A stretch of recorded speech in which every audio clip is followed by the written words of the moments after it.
Todd Preston is here from D.A. Davidson, and you're the man we want to talk to with all this action this week with the stock markets. What happened yesterday? Did we see a little more stability or recovery? We did. We saw things settle down a little bit. The Dow was up about 100. The S&P was up 7. The Nasdaq was down 7, though, so not a full recovery. But yeah, Wednesday when the yield curve inverted momentarily, that set off some panic selling. The Dow was down 800 points, its worst performance, I think, since December 4th of last year.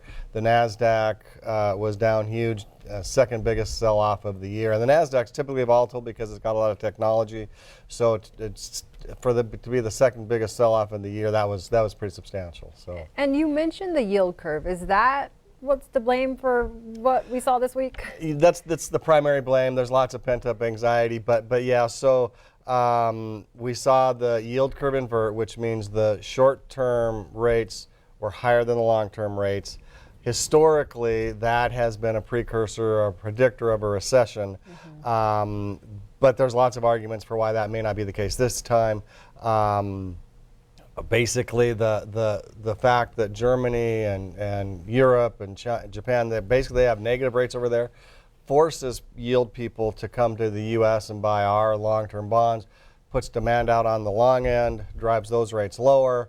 Then the other argument is the fact that the anticipation is that the Fed will continue to lower rates, which means the short rate will come back down, and so people went out on the long end to buy that up. So, but even if it is a predictor of a coming recession, which there's lots of arguments for it's not, typically that's 18 months at the earliest. So it's a long ways out. It's a long way out, yeah. And lots can happen before then.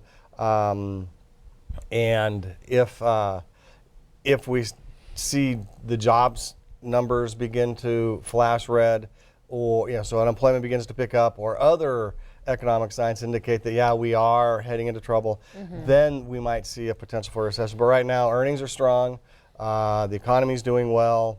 Rates are low, and so there's stability there. So if it comes, it's a ways out. So it's way too early to hit the panic button, but it's an emotional reaction. We saw Wednesday, people react emotionally, and then they think about it. The futures were up 250 this morning, so we'll probably see a strong open. So. And you'd be here to warn us, too. Exactly, right? That's right. All right. Well, thank you so much for being here and explaining all that to us. We appreciate it. We'll be back after this break.